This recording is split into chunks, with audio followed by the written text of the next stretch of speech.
These are just quotes from moms. Raising kids is a walk in a park, like Jurassic Park. Silence is golden unless you have kids, and then it's suspicious.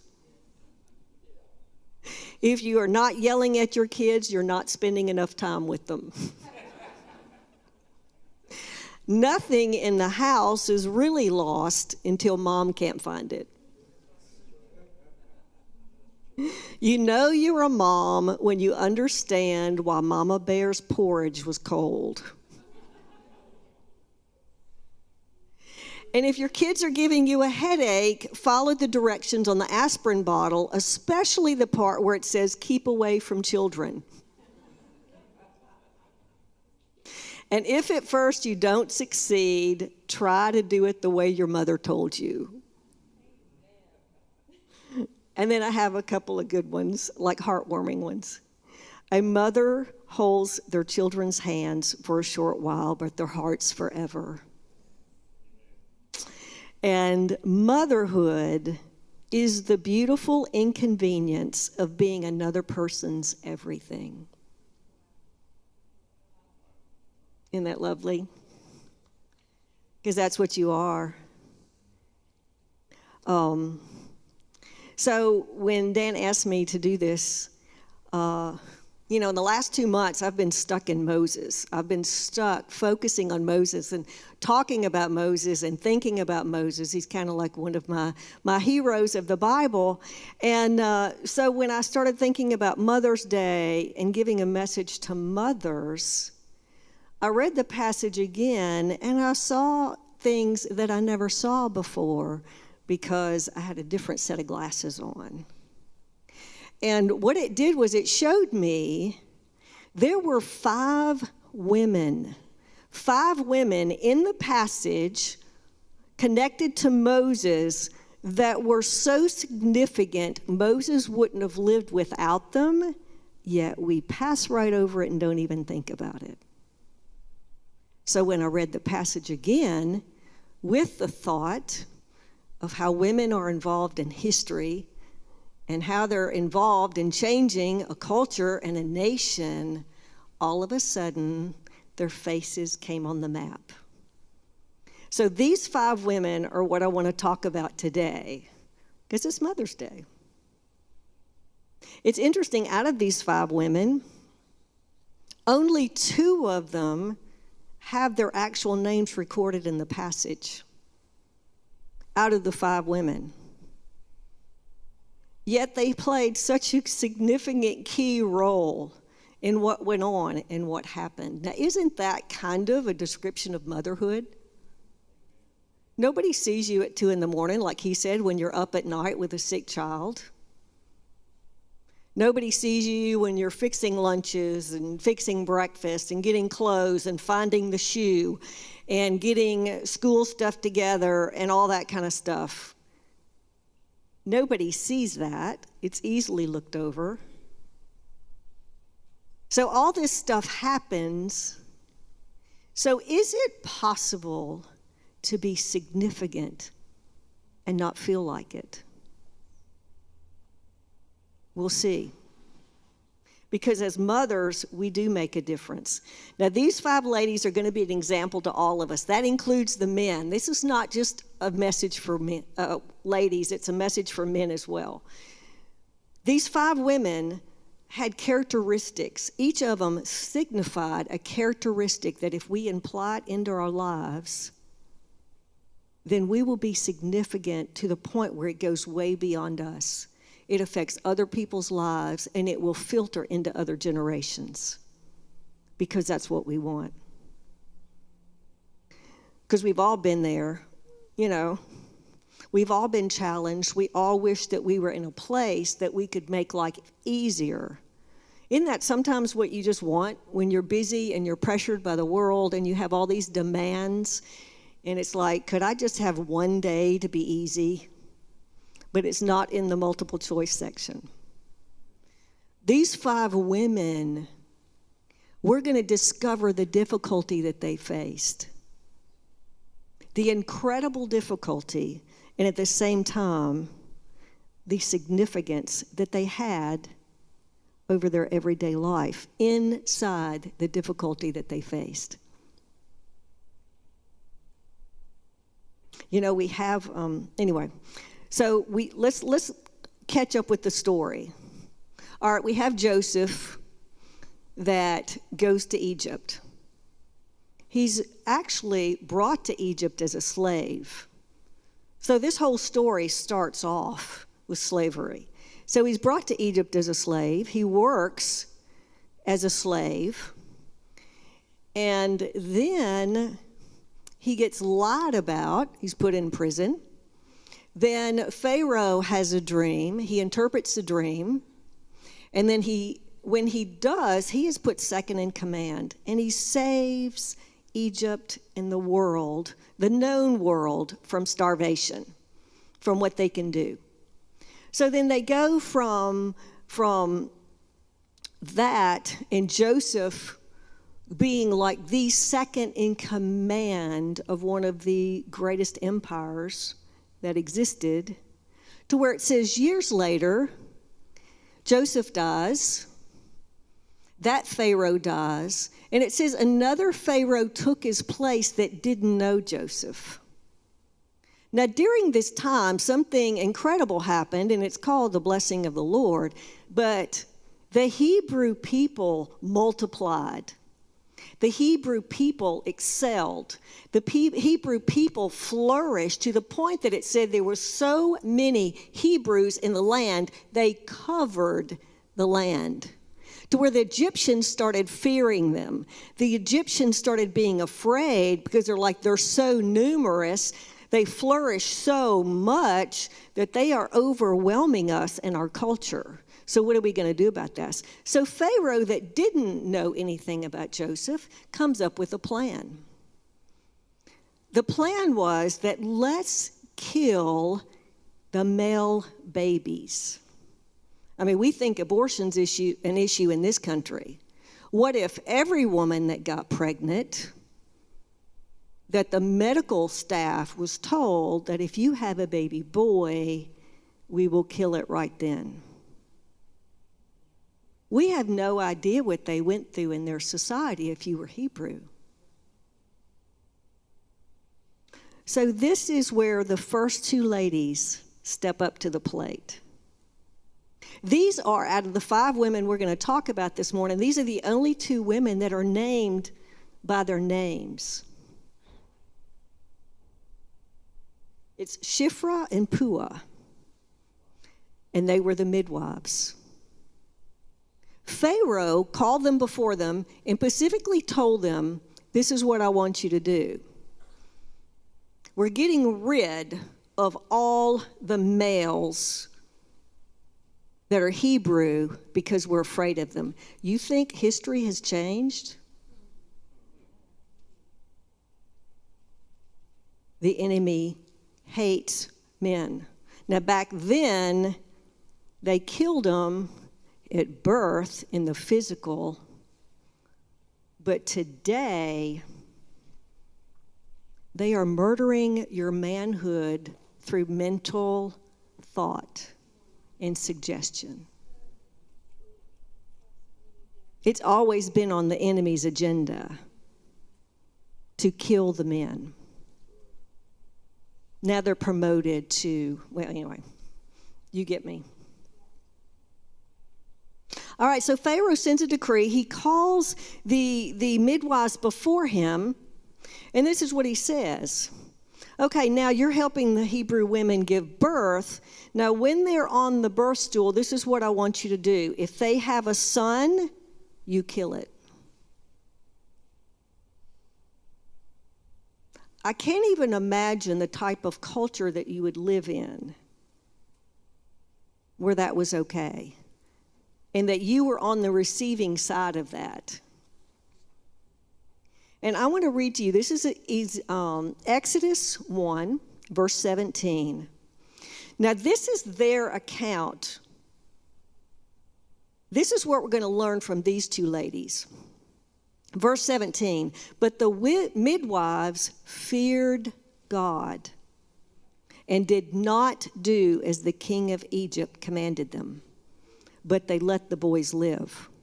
So the king of Egypt called the midwives and said to them, "Why have you done this thing and let the boys live?" And the midwives said to Pharaoh, "Because the Hebrew women, they're not like Egyptian women, for they are vigorous and give birth before the midwife can even get to them." So verse 20, so God was good to the midwives, and the people multiplied and became very mighty. And because of the midwives, because they feared God, he established households for them. They feared God. The first characteristic that we can learn from these inconspicuous women that are not talked about in the history, they feared God. They feared God so much that they challenged the Pharaoh who was head over the entire nation. They feared God. They gave more respect to what God could do than what Pharaoh could do. Do you think that if Pharaoh could kill every male child in the Hebrew land, do you think he could not kill them too? They must have had the thought that our lives could be at stake, but they feared God. The fear of God is a mighty thing. The fear of God is not talked about in the church today. It's not talked about much in the world, but the fear of God is a commodity that anyone can have. And it will change your life, and it will change the lives of those around you. The fear of God, believe it or not only affects believers, but it affects unbelievers, even though they don't want it. But it affects us differently. It affects a believer. The fear of God affects a believer because it makes us stronger. It gives us boldness, and we're going to see in just a minute, it causes us to make right decisions. Some of us are contemplating decisions we wouldn't have to make if we had the fear of God.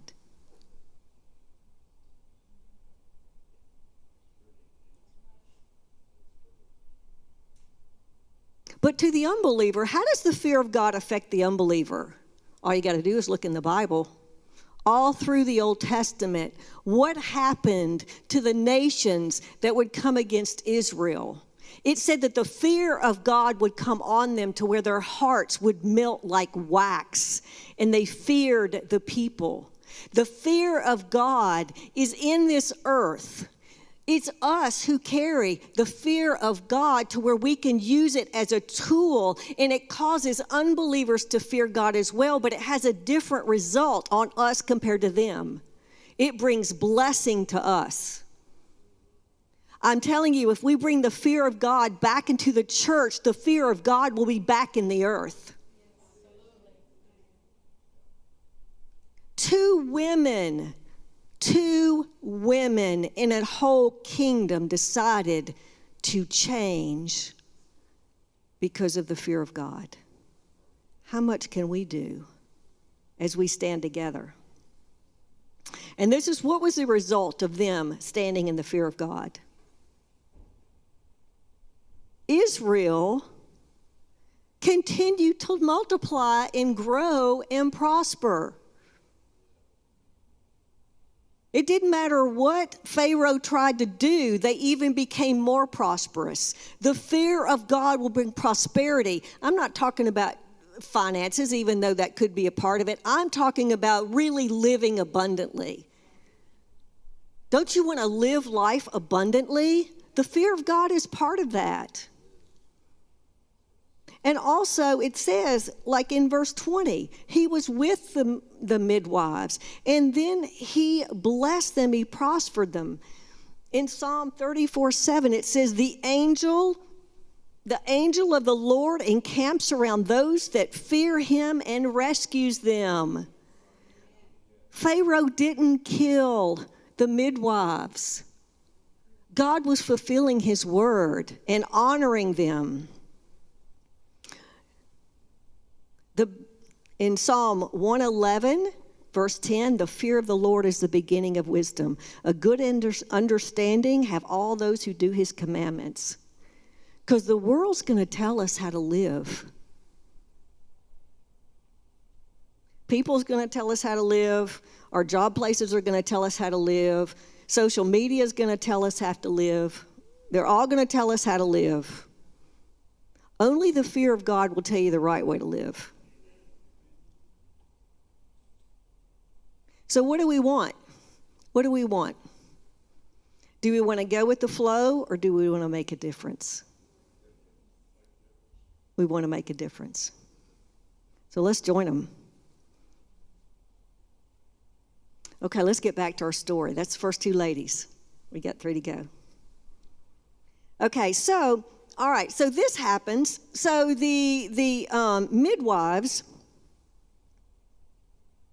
they continue to let the male children live. Hold on just a second. They continue to let the male children live. And Hebrews just keep prospering and multiplying, and they get greater in numbers. They get stronger. They get mightier. So Pharaoh has to take it up a notch. He puts out a second decree, and this one is not to the midwives. This one is to the entire land of Egypt. And this is in Exodus 1, verse 22. Then Pharaoh commanded all his people, every son who is born, throw them into the Nile. That is, every Egyptian has a law now that if a male baby is born in the Hebrew camp, they can throw it into the Nile. Can you imagine being pregnant, anticipating what could happen if it's a boy? You know, we think we live under pressure. Yes, we have pressure today that we've gotten accustomed to, and it's big for us. But these women were remarkable. And all they did was follow just a few simple things that we have already in us. So then Moses' mother comes on the scene. And in this passage, now there's another passage later on in Exodus where they're given a genealogy. That's the only place her name is mentioned. In this passage, the significant role she plays, and it doesn't even mention her name, it just says Moses' mother. Welcome to motherhood.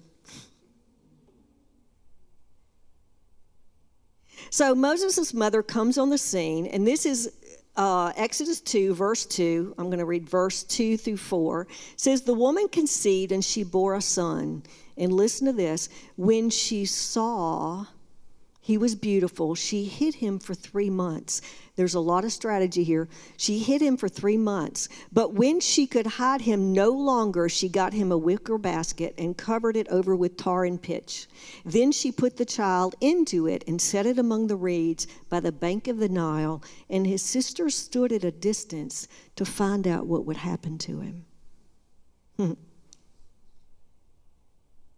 The key word there is she saw.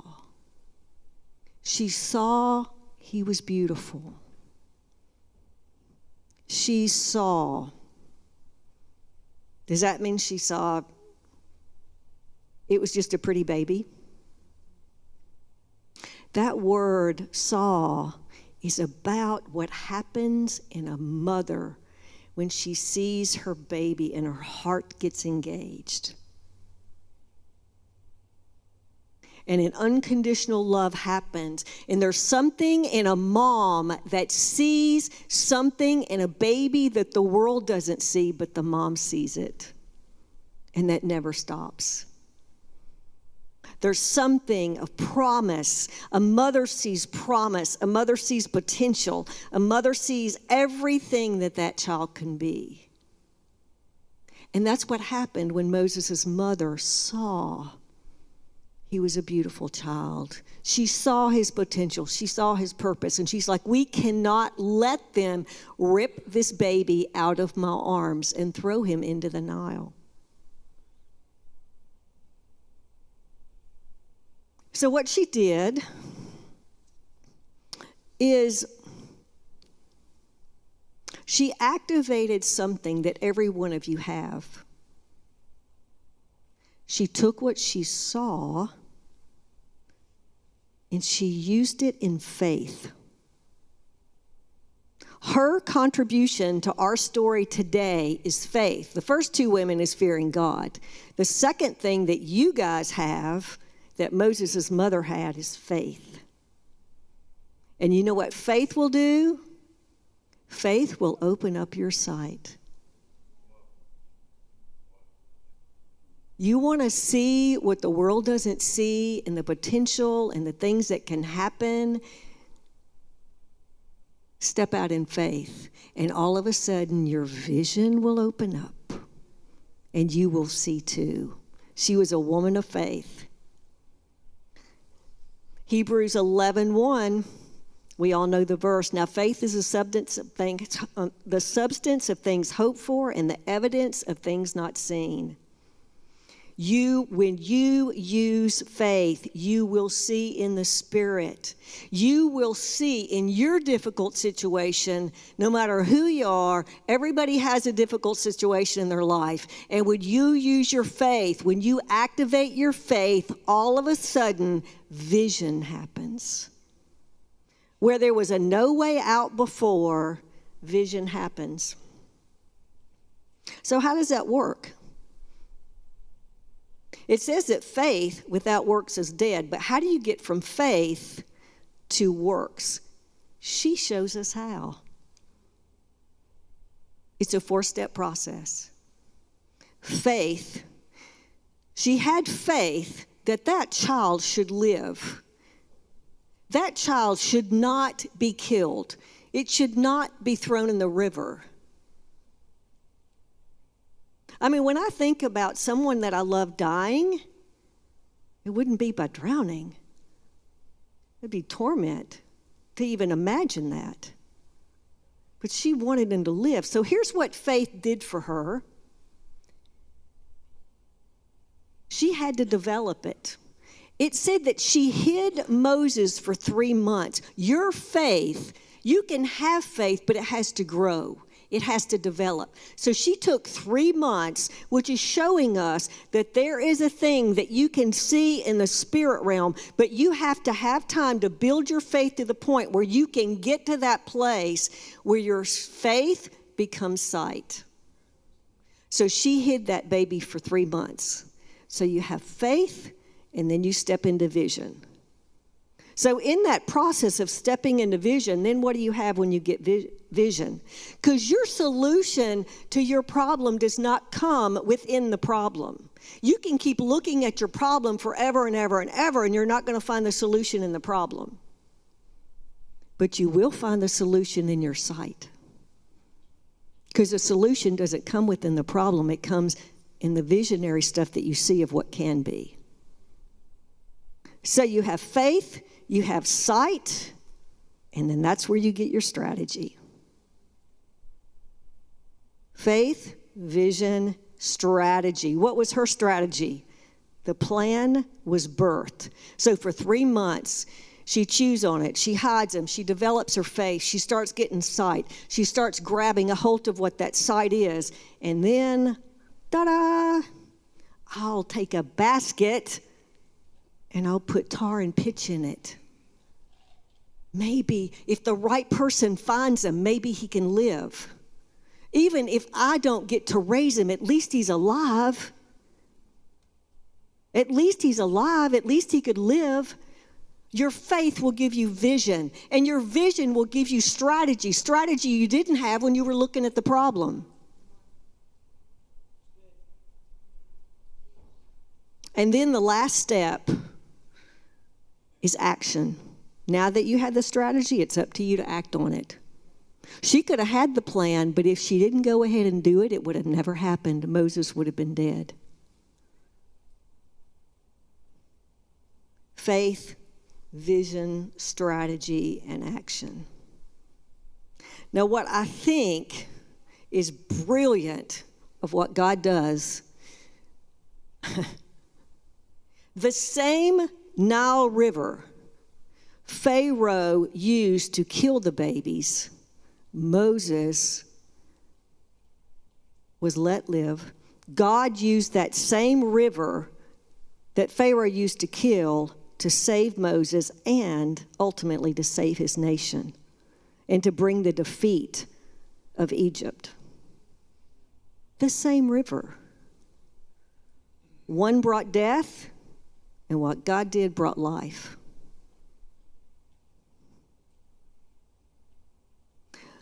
We can see things in our children that the world doesn't see. We can see things in each other that the world doesn't see. Activate our faith. Activate your faith. Start seeing, start developing. Start building that faith to see the impossible, to see what can be, not what is, not what your limits are, not what you've always been, what your family's been, what your boss told you, what your dad told you. What are the possibilities of what could be? And start in your vision for what could be, get a strategy, and start stepping out in it. Because what kind of, like when it talks about kids, what kind of faith does it take to send your kids out the door when you send them to school? Can you imagine Moses' mom putting him in that basket and setting him adrift and walking away? It took faith. But she had a plan. She could see it, she could see it, she could see it, and all she could do was act on it and trust God.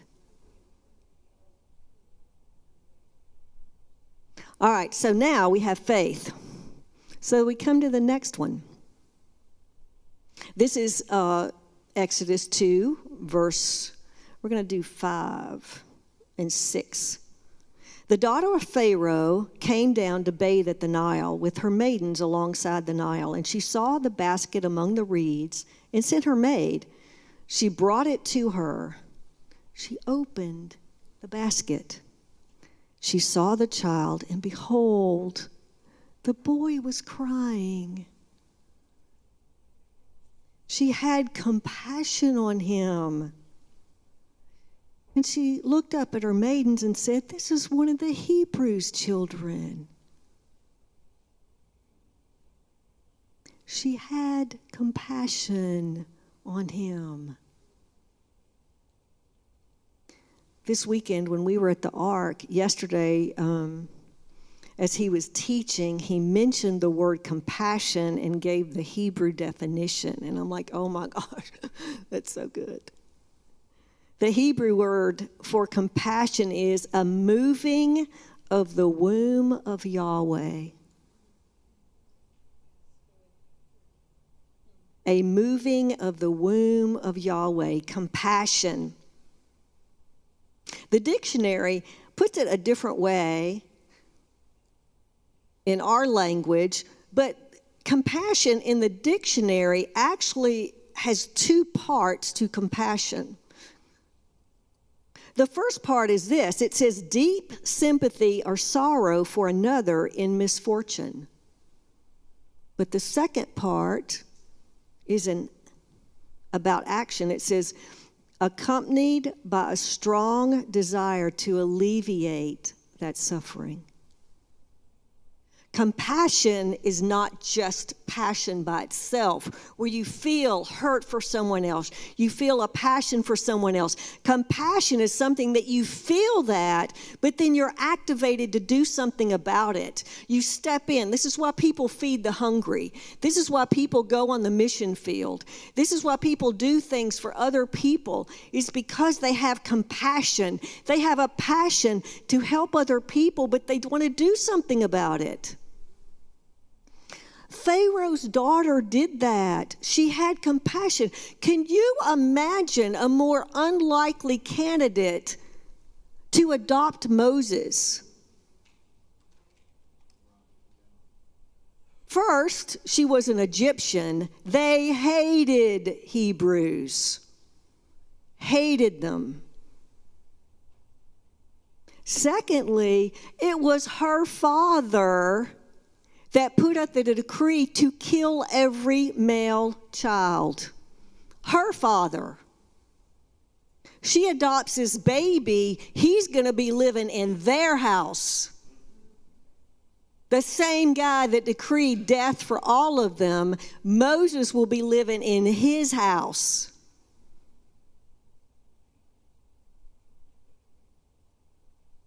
Is that going to cost her? But she had compassion. Don't ever underestimate the power of compassion.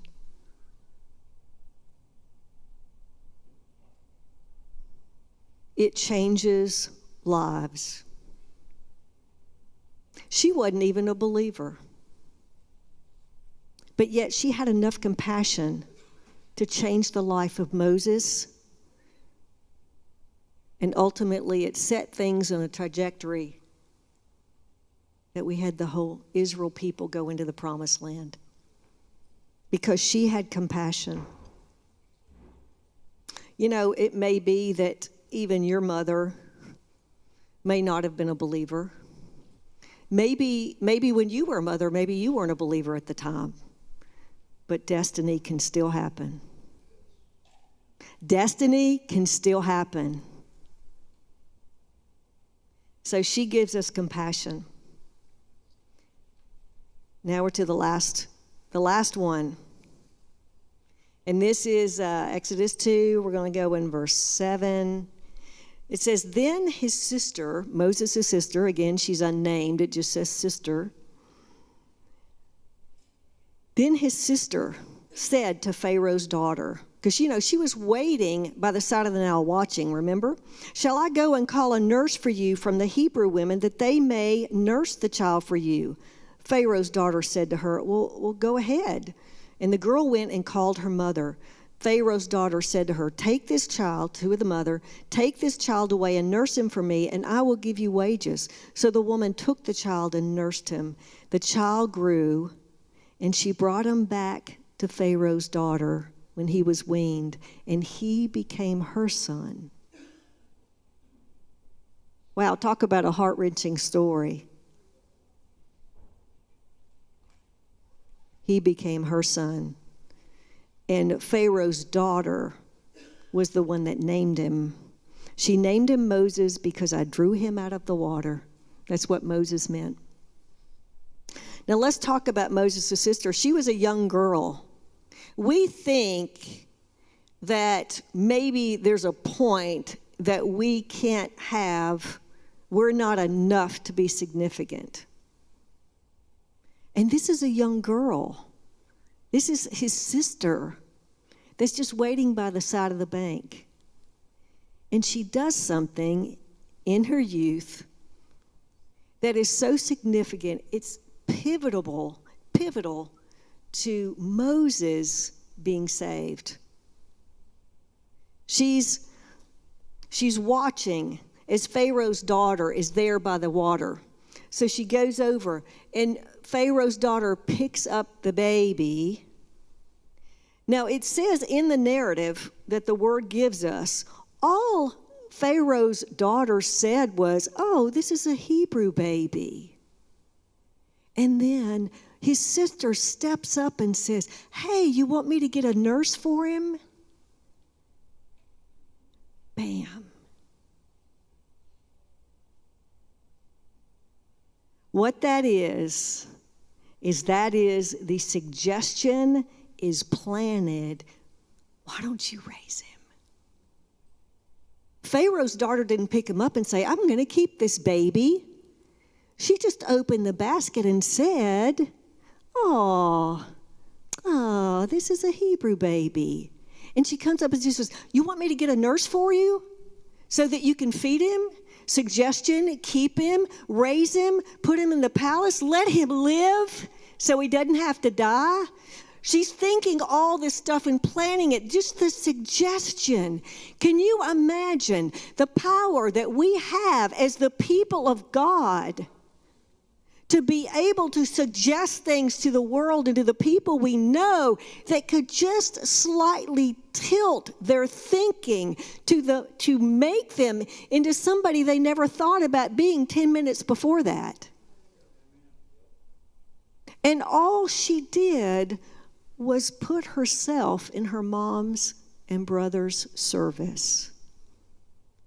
That's what we have in Moses' sister, is service. You know, we don't focus on service anymore. It's hard to find people in the church to serve because everybody's so busy.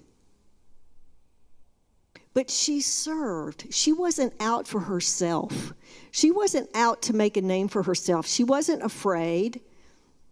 Well, she may have been afraid, but she did it. She was out to save the baby. God is still out to save people. We could be Miriam. We could be the little girl that suggests, you know what? Wouldn't you like to know the Lord? We could do things that are pivotal in people's lives. You know, the thing about service is that people know when you do something for them, it really does speak louder than words.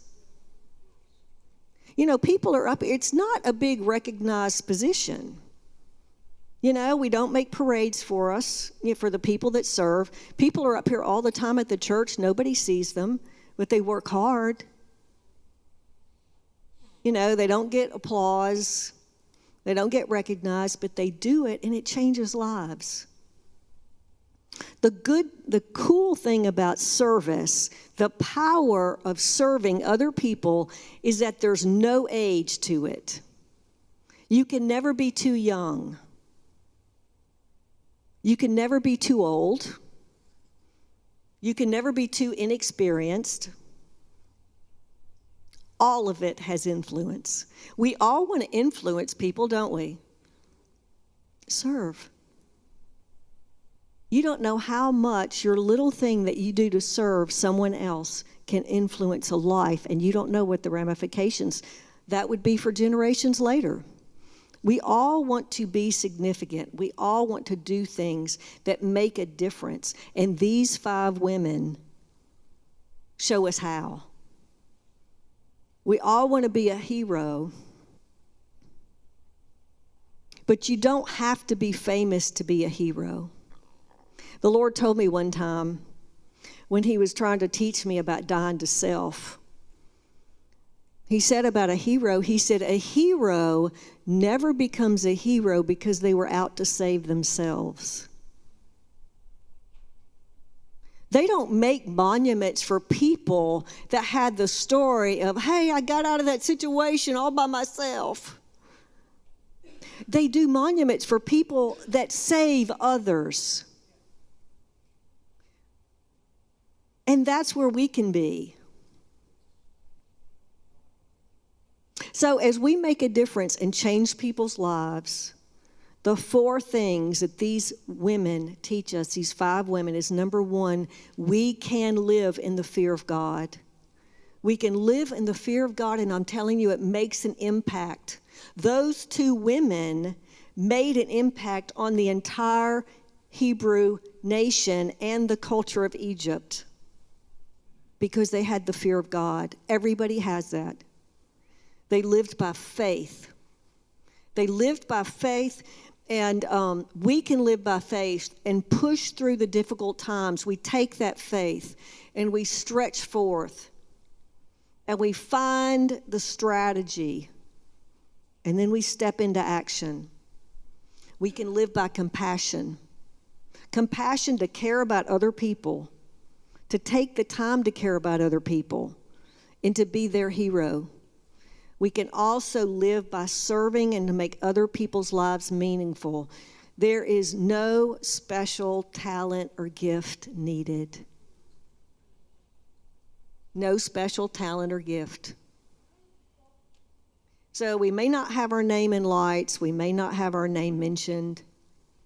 We may not get a thank you. Maybe on Mother's Day, you may not even get a call or a visit you wanted. But you can still be a hero.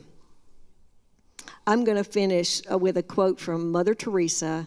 It says, "Not all of us can do great things, but we can all do small things with great love." And that's what we can do.